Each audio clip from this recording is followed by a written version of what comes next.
आज की इस वीडियो के अंदर हम एक बहुत इंपॉर्टेंट टॉपिक डिस्कस करने वाले हैं विच इज स्लाइडिंग विंडो। बहुत सारे लोग हैं जो एरे पढ़ लेते हैं, बेसिक एल्गोरिथम्स पढ़ लेते हैं, बट ये topic they don't give that much importance to it और ये मैक्सिमम कंपनीज के अंदर पूछा जाता है। तो चलो लेट्स गेट स्टार्टेड और देखते हैं इसको हम कैसे कर सकते हैं आसानी से।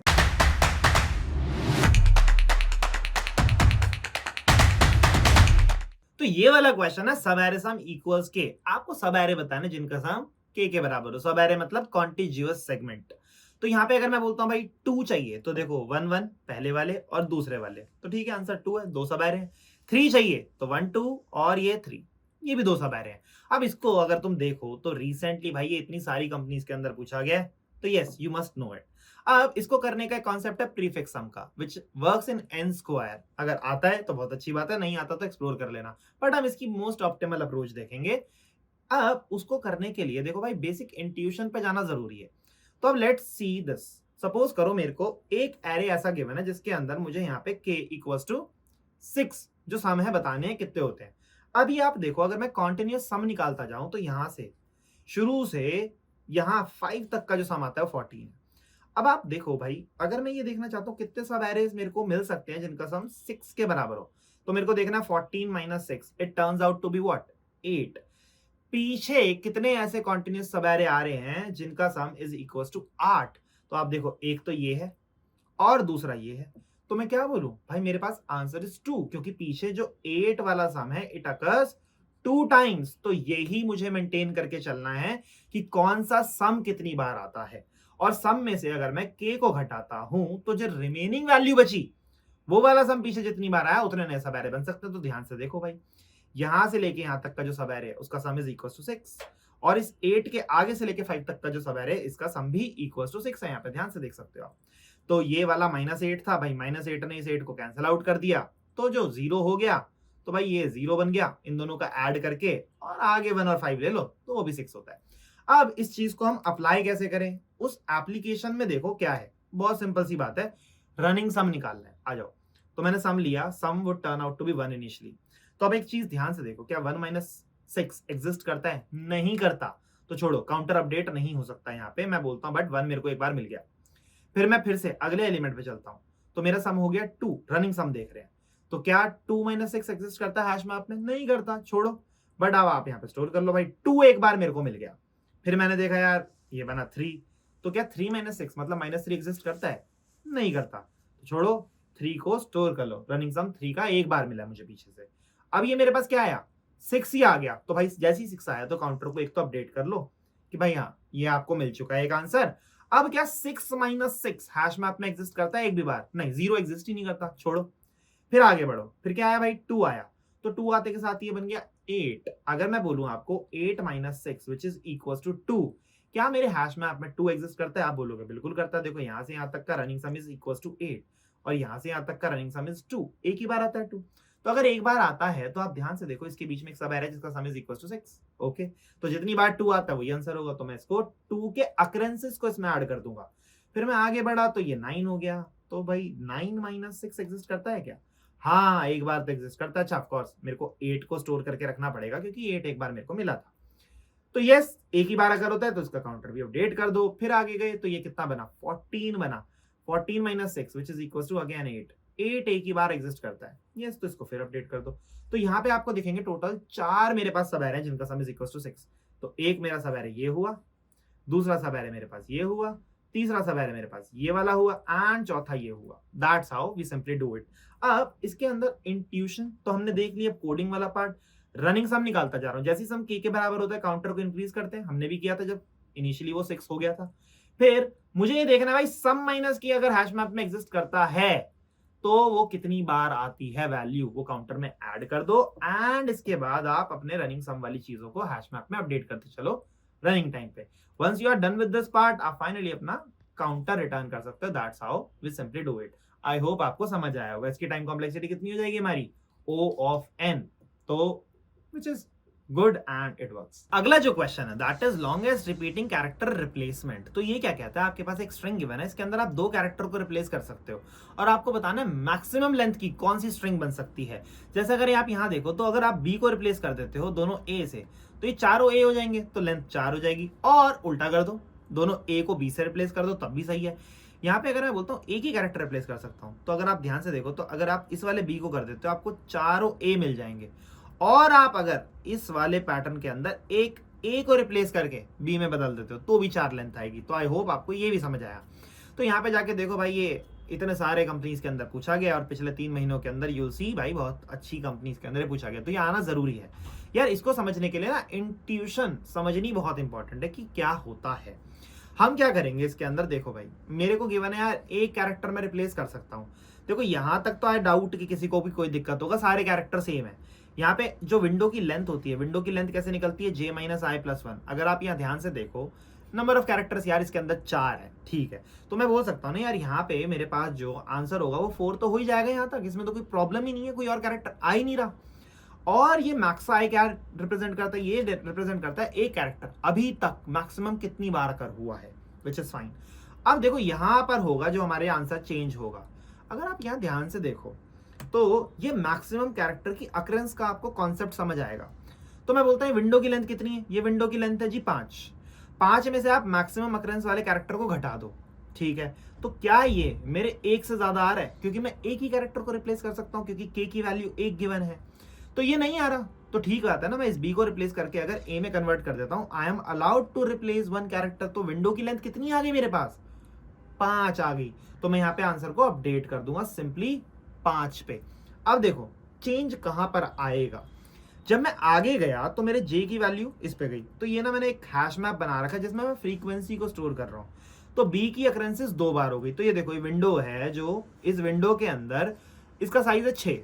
अगर मैं 6 में से बोलता हूं एक कैरेक्टर बताओ जो मैक्सिमम अभी तक आया है, वो भाई यही तो है जो 4 बार आया है। अगर मैं 6 में से 4 घटा दूं तो देखो अब क्या बचा यहाँ पे, क्या ये 1 से ज्यादा है, हाँ यार ये 2 आ रहा है। तो इसका मतलब क्या है, इस विंडो के अंदर देयर आर 2 कैरेक्टर जो आपको रिप्लेस करने पड़ेंगे, बट अलाउड कितने हैं, एक ही अलाउड है। तो ये मैं नहीं ले सकता। तो इस केस में मुझे विंडो क्या करनी पड़ेगी भाई, छोटी करनी पड़ेगी। विंडो छोटी करी मैंने, तो मैंने यहाँ पे ए की फ्रीक्वेंसी कम कर दी, तो ए की फ्रीक्वेंसी 3 हो गई, ठीक है। तो इसमें आई प्लस प्लस होता है जब भी मेरी कौन सी कंडीशन फेल हो रही है भाई, आप window J minus i plus 1 में से जब आप ये मैक्सिमम आई को घटा रहे हो कि एक पर्टिकुलर कैरेक्टर कितनी बार कर होता है, जब भी ये के से ज्यादा है तो मतलब भाई विंडो के अंदर कैरेक्टर आ गए हैं, ज्यादा रिप्लेस करने पड़ेंगे। तो इसमें विंडो श्रिंक हो रही है, यही हमने यहां देखा अभी। चलो जी आगे बढ़ते हैं। तो जब जे आगे बढ़ा तो बी की वैल्यू कितनी हो गई, 3। तो अब ध्यान से देखो, अब जो ये विंडो की लेंथ है ये कितनी है, 6 है। तो अगर 6 में से मैं 4 को घटाता हूं, क्या ये ज्यादा आ रहा है 1 से, फिर से दिक्कत है भाई। फिर से क्या करना पड़ेगा, श्रिंक। यही तो है विंडो की लेंथ, विंडो की लेंथ इज दिस माइनस एक वो कैरेक्टर जो मैक्सिमम टाइम अगर होता है। अब आपको ये लगेगा यार यहां पर तो आपने ए लिया, बी लिया, इनमें से तो किसी की फ्रीक्वेंसी 4 नहीं है, तो आप ये मैक्सिमम वाला लेके क्यों चल रहे हो। देखो ध्यान से समझना, अगर आपको एक विंडो यहां मिल गई जिसका आंसर है 5, अगर 5 से बड़ा आपको आंसर मिलता है तो you are okay to go. 5 से छोटे आंसर्स की तो वैसे ही आपको नीड नहीं है। तो इसी वजह से वी डोंट केयर अबाउट कि भाई जो अब कैरेक्टर की फ्रीक्वेंसी है वो कितनी है, मेरे को चाहिए जो 5 वाली साइज की विंडो मिली थी ना, इससे बड़ा मिलेगा तो मेरा आंसर बढ़िया होगा, वरना मुझे नहीं चाहिए। वरना बाकी की इनवैलिड विंडोज है उनको तो वैसे ही इग्नोर करना है, कर दो इग्नोर, कोई फर्क नहीं पड़ता। तो देखो यहाँ पे आपने देखा यार ये तो 2 आ रहा है, तो 2 इज ग्रेटर देन 1। बट आप इसमें देखोगे विंडो के अंदर तो ऐसा दिख ही नहीं रहा कि 2 कैरेक्टर रिप्लेस करने पड़ रहे हैं। तो मैं भी यही कह रहा हूं ये विंडो वैसी ही गलत है, तो इसको वैसे ही नहीं लेना, छोड़ दो। तो इसके अंदर हम विंडो को फिर से श्रिंक करेंगे। तो अगर मैंने विंडो फिर से श्रिंक करी तो आई कितना हो गया, 2। अब देखो जो यहाँ पे बनी ना ये विंडो, तो this window is again of size कितनी, 5। अगर आप देखो 5 में से आप सब्ट्रैक्ट करते हो एक कैरेक्टर जो अभी तक मैक्सिमम टाइम अकर हुआ है, वो यहाँ पे अकर हुआ था, नीचे कहीं नहीं हुआ। तो क्या ये मेरा ग्रेटर देन 1 आता है, नहीं आता, छोड़ो भाई। तो जे को आगे बढ़ा दिया, जे को आगे बढ़ाया तो वो 7 पे आ गया। अब यहाँ देखो ये जो विंडो बनी ये फिर कितने साइज की बन गई, ये 6 की हो गई। तो भाई अगर 6 मेरा आंसर हो सकता है विंडो का तो ओके, अदरवाइज दिक्कत है। अब देखो ध्यान से, अगर 6 में से मैं एक कैरेक्टर जो मैक्सिमम टाइम अभी तक आया है कभी, 4 ही तो था भाई। अब यही अगर इस विंडो को आंसर नहीं बना पा रहा तो कोई भी नहीं बना सकता। देखो क्या ये ग्रेटर देन 1 आ रहा है, बिल्कुल आ रहा है। तो मैं 2 कैरेक्टर तो रिप्लेस कर ही नहीं सकता ना, मेरे पास उतनी अथॉरिटी नहीं है क्योंकि मेरे को गिवन ही एक कैरेक्टर है, तो नहीं हो सकता ये आंसर। तो मैं यहाँ पे क्या बोलूंगा यार, नहीं हो सकता, विंडो को क्या करो, श्रिंक करो। And when I shrink it तो अब क्या बना, देखो आई मेरा आगे बढ़ा, यहाँ पे मेरा ए फिर से कम हो गया। आई होप आपको समझ आया होगा मैं 4 के साथ क्यों ले रहा हूँ फिर से। अब फिर से जे को आगे बढ़ाओ, ये फिर से विंडो क्या बन गई मेरी साइज की, 6 साइज की बन गई। तो क्या है 6 साइज की विंडो आंसर हो सकती है? देखो अभी तक जो भी मेरे पास मैक्सिमम अकरेंस है वो कौन सी है भाई, एक ही है, 4 की। तो देखो अगर मैं यहाँ पे जाके 6 लेंथ में से 4 को रिड्यूस करता हूँ तो क्या ये मेरी ग्रेटर देन 1 है? बिल्कुल है, तो नहीं हो सकता ये answer, I can't take this. अब फिर से आगे बढ़ेंगे जब हम, तो यहाँ पे अब जब आगे बढ़े हम श्रिंक करने के बाद, तो देखो ए मेरा 0 हो गया। अब द थिंग्स विल चेंज। अब लास्ट में जो मेरे पास इसमें आया कौन सा कैरेक्टर, बी आया। अब जब बी आएगा लास्ट में तो आप देखो क्या हुआ यहाँ पे, तो मेरा बी जैसे ही आया तो जे कितना हो गया यहाँ पे 9 and B would become equal to 5। तो एक कैरेक्टर मेरा 5 बार आ गया। अब मैक्सिमम अपडेट कर दो, तो अब देखो इस विंडो की लेंथ कितनी है भाई, इस विंडो की length is now actually equal to 6। अब एक कैरेक्टर आ रहा है ना 5 बारी, तो अगर 6 में से मैं 5 को घटा दूं तो क्या ये ग्रेटर देन 1 है? नहीं, ये नहीं है। तो ठीक है, ये मेरा आंसर हो सकता है। और मैं विंडो की लेंथ निकाल लूंगा which is j minus i plus 1, this would turn out to be 6। अगर आप ध्यान से देखो तो मेरा फाइनल आंसर 6 हो जाएगा। फिर से अगर बेसिक इंट्यूशन समझो, तो अगर मैं इधर बोलता हूं ये विंडो की लेंथ है मेरे पास 6, अगर मैं बोल रहा हूं अभी तक एक कैरेक्टर आया जो 4 बार आया है, तो अगर वो भी इस पर्टिकुलर विंडो को जस्टिफाई नहीं कर पा रहा मेरे लिए, तो कोई नहीं कर सकता। That's it. अगर ये समझ आ गया तो you are good to go. अब इसका अगर आप इंट्यूशन देखो तो इंट्यूशन क्लियर है, तो कोड तो बहुत ही सिंपल है इसका। हमने एक मैप बना लिया, हमने एक मैक्सिमम ले लिया और एक आंसर ले लिया, इनिशियली -1 ले लिया, okay you can take 0 as well. हम जब यहाँ पे जाएंगे और जे को मैंने स्टार्ट करा 0 से ही, यहाँ ध्यान से देखो, मैं जो भी कैरेक्टर मेरे पास आया उसकी फ्रीक्वेंसी बढ़ा देता हूँ और मैक्सिमम आई होप आप समझ पा रहे हो कि वो क्यों था। जैसे जैसे हम बढ़ते हैं विंडो श्रिंक होती है तो मैं एक के काउंट को घटाता भी। अब यहाँ पे जाके हम सिर्फ यही देख रहे हैं भाई, अगर मेरे को विंडो श्रिंक करनी पड़ रही है तो वो तभी करनी पड़ती है जब ये वाला लॉजिक फेल होता है, तो इसमें विंडो को श्रिंक करना है, अदरवाइज नॉट। और हर बार जो भी हमारी विंडो की लेंथ है उसके साथ आंसर को मैक्सिमम लेते जाओ and finally that's how it is done. I hope आपको समझ आया होगा। इसकी जो मेरी टाइम कॉम्प्लेक्सिटी है वो कितनी हो जाएगी, O ऑफ n, और मेरी जो स्पेस कॉम्प्लेक्सिटी है, सिंस कैरेक्टर 26 ही हो सकते हैं तो 26 मतलब मैं उसको कांस्टेंट बोल ही सकता हूं, नो वरीज। आई होप आपको समझ आया होगा। नेक्स्ट है सब array product less than k. तो ये क्वेश्चन क्या कहता है, आपको इसमें सब एरे बताने सारे जिनका प्रोडक्ट के से छोटा हो, स्ट्रिक्टली लेस, इक्वल भी नहीं बताना। तो यहाँ पे आप देखो 10, 5, 2, 6 और ये जितने भी सब एरे हैं इनका है सब, ठीक है ओके। तो यार ये बहुत सिंपल सा है क्वेश्चन। मैं अगर यहाँ पे लेता हूँ, देखो initially I will start I from here and J from here, तो दोनों 0 पे, ठीक है, इंडेक्सिंग इज फ्रॉम 0।